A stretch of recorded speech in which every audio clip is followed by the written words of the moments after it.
Indonesia sebagai negara dengan populasi muslim terbesar dunia, juga dengan perekonomian terbesar di antara negara-negara OKI, tentunya memiliki potensi yang besar pula dalam pengembangan ekonomi dan keuangan syariah. Namun, kontribusi tersebut ternyata belum dapat terukur dengan optimal. Kira-kira kenapa ya? Mari cari tahu lebih lanjut bersama aku Rifka dengan indikator PDB Syariah, alat ukur pengembangan ekonomi dan keuangan syariah. Oke teman-teman, ternyata di beberapa tahun terakhir ini telah ada loh indikator untuk mengukur kondisi ekosistem dan keuangan syariah. Di antaranya ada Global Islamic Economic Indicator, Global Muslim Travel Index, juga Islamic Financial Development Indicator. Namun, indikator tersebut berupa indeks, sehingga sulit untuk dibandingkan dengan indikator ekonomi makro, khususnya produk domestik bruto atau PDB, sebagai indikator yang secara global digunakan untuk mengukur kondisi aktivitas perekonomian suatu negara. Tapi, emang apa ya tujuan diperlukannya indikator sejenis PDB bagi ekonomi dan keuangan syariah atau yang kemudian kita sebut PDB syariah? Ternyata, diperlukannya PDB syariah ini tentunya yang pertama untuk mengukur perkembangan dan kontribusi ekonomi dan keuangan syariah dalam perekonomian nasional. Dari hal tersebut akan digunakan sebagai alat ukur industri halal nasional dan juga pendataan mengenai adanya sektor real. Selain itu, PDB syariah juga ditujukan untuk mengembangkan strategi atau program-program yang nantinya akan digunakan untuk kebijakan di pemerintahan. Di samping itu, PDB syariah juga bertujuan untuk memperhitungkan mengenai kelayakan investasi dan strategi bisnis yang akan digunakan oleh pelaku usaha. Dan yang paling pentingnya juga nih, di antara yang hal-hal penting lainnya, PDB syariah juga bertujuan untuk meningkatkan keilmuan tentang keuangan, tentang ekonomi dan keuangan syariah, juga sebagai landasan-landasan mengenai literasi yang ditujukan untuk berbagai hal ke depannya. Nah, teman-teman, berangkat dari urgensi tersebut dan masalah-masalah yang dihadapi, Bank Indonesia menginisiasi adanya kajian indikator aktivitas usaha syariah atau yang kemudian disebut AUS sebagai proksi PDB syariah. AUS ini memiliki dimensi pelarangan dan kehalalan. Pertama, mulai dari produknya. Apakah itu haram atau halal? Kemudian ada dimensi sumber pembiayaan. Pembiayaannya tentu kalau dikatakan halal harus sesuai dengan prinsip-prinsip Islam. Lalu untuk etika bisnis, apakah di dalam melaksanakan bisnisnya ada perilaku zolim atau sebagainya yang kemudian zolim ini menjadi hal yang diharamkan dalam indikator AUS ini. Seperti itu. Kemudian pada tahun 2023, sejalan juga dengan amanat MEKSI 2019-2024, Bank Indonesia, kemudian KNEKS, juga BPS, ini melakukan kolaborasi bersinergi bersama untuk melakukan pengembangan indikator PDB syariah berbasis metode statistik yang terstandar secara internasional.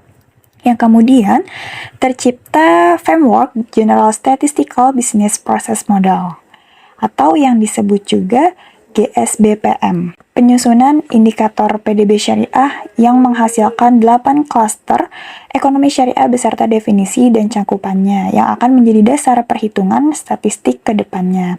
Yang pertama, ini ada specific needs atau mengidentifikasi kebutuhannya. Kemudian ada desain, merancang output, ada build, membuat kuesioner, kemudian collect, membangun kerangka sampel, lalu proses, integrasi data, analyze, menyiapkan naskah output, disseminate, menghasilkan produk diseminasi, dan yang terakhir ada evaluate atau mengumpulkan masukan evaluasi. Nah, indikator AUS ini merupakan indikator proksi PDB syariah yang bertujuan untuk mengukur peningkatan kontribusi ekonomi dan keuangan syariah nasional terhadap PDB nasional.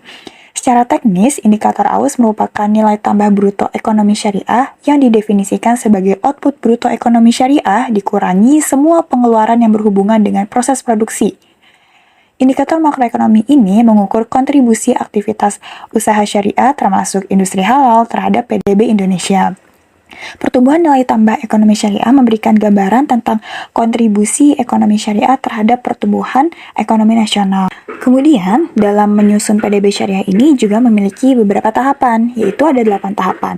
Tahapan yang pertama berupa pemetaan ruang lingkup PDB syariah. Jadi pada tahap ini dilakukan untuk mengidentifikasi apakah suatu kegiatan ekonomi dapat dikategorikan dalam ekonomi syariah atau tidaknya. Kemudian yang kedua ada tahap penyusunan klaster PDB syariah. Salah satunya ini pada Meksi 2019 sampai 2024 itu dijelaskan tentang halal value chain atau rantai nilai halal yang di dalamnya telah diidentifikasi sejumlah klaster industri yang berperan pada ekonomi syariah dari hulu ke hilirnya. Klaster yang telah terbentuk ini kemudian diselaraskan dengan produk hukum yang menjadi dasar industri dalam beroperasi. Salah satunya adalah Keputusan Menteri Agama atau KMA yang mengatur produk halal. Kemudian tahap ketiga ada identifikasi cakupan klaster PDB syariah. Pada tahap ini dibagi dua klasifikasi baku yang relevan untuk penyusunan PDB syariah. Yang pertama ada klasifikasi baku lapangan usaha Indonesia atau KBLI 2020 dan juga ada klasifikasi baku komoditi Indonesia atau KBKI 2019. Singkatnya, KBLI ini merupakan klasifikasi aktivitas ekonomi, sedangkan KBKI merupakan klasifikasi komoditas hasil dari aktivitas ekonomi tersebut, jadi berupa barang ataupun jasa. Kemudian tahap keempat ada koordinasi K atau L terkait ketersediaan data pendukung. Ini maksudnya dilakukan koordinasi pada kementerian atau lembaga yang ditujukan untuk penguatan kerjasama dalam mendapatkan basis data dasar serta memperkuat infrastruktur pengumpulan data ekonomi syariah yang berkelanjutan. Lalu tahap kelima ada penyusunan PDB satelit syariah. Digunakan mekanisme yang berbeda antara penyusunan PDB di Indonesia yang secara umum biasa atau dengan PDB syariah. Sehingga di PDB syariah ini terbagi menjadi 8 klaster. Yang pertama ada makanan dan minuman halal, kedua pariwisata ramah muslim, ketiga pakaian dan fashion muslim, keempat ekonomi kreatif syariah, kelima farmasi dan kosmetik halal, keenam energi terbarukan, ketujuh keuangan syariah, dan yang kedelapan ada klaster syariah lainnya yang belum masuk kepada pembagian klaster tersebut. Lalu yang keenam ada analisis statistik, ditujukan untuk mengetahui sejauh mana ekonomi syariah sejalan atau berbeda dengan ekonomi konvensional. Selanjutnya tahap ketujuh ada proses diseminasi dan publikasi mengenai indikator PDB syariah ini. Tujuannya tentu ya untuk meningkatkan kesadaran dan pemahaman yang lebih luas mengenai ekonomi syariah di Indonesia kepada pemangku kepentingan. Terakhir atau tahap ke-8 ini ada evaluasi. Jadi dalam jangka menengah sampai panjang, evaluasi data-data terkait ekonomi syariah yang telah dikumpulkan dan dianalisis melalui data statistik dalam berbagai aspek akan memberikan landasan dasar untuk penyusunan dan menentukan kebijakan yang mendukung pembangunan ekonomi syariah. Jadi, PDB syariah ini ternyata sangat penting ya teman-teman, karena melalui hal ini kita dapat mengetahui bagaimana kontribusi ekonomi syariah ini terhadap PDB suatu negara. Karena makin hari rasanya peningkatan atau pengembangan ekonomi dan keuangan syariah semakin berkembang, oleh karena itu kontribusinya juga harus diketahui.